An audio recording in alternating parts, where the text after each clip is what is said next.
This is the star of the show, really. The actual tire changing machine right here. And then the balancer, a little bit different on the channel. We got a sponsor that sent us a tire machine, tire changing machine, and a tire balancing machine. These things are not expensive. Like, I have applied and got approved for financing for the business to actually get a tire changing machine and a balancer. Okay. I've done this before, and it was gonna cost me about $5 grand. Woo. For a set of these. To get to Walmart from here is 20-25 minutes. Right. Then you have to wait at least an hour, and then it's 20-25 minutes back. This is the star of the show, really. The actual tire changing machine right here. And then the balancer. I was hoping for the turntable, you push down, it rotates this way. But you put your foot under it and you push up, rotates the opposite direction. One way is for removing the tire.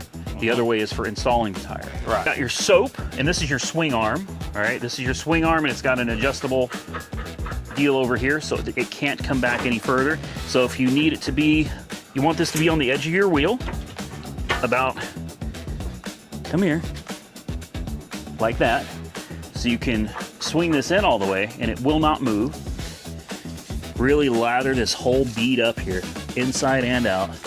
Iron you, and you just, there we go. That's about it. Let's see what happens here.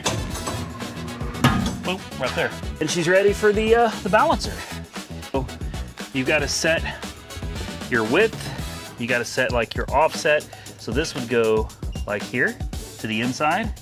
Once you've got this where it needs to be, where all the lights are illuminated, you'll know where you need to add your weight.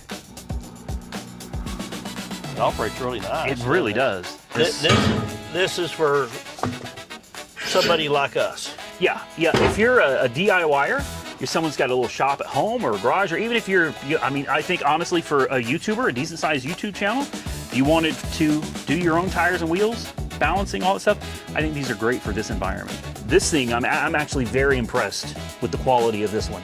This is nice. I like it though, man. Like, I genuinely thank you to BILT Hard. BILT Hard. I like that name, BILT Hard.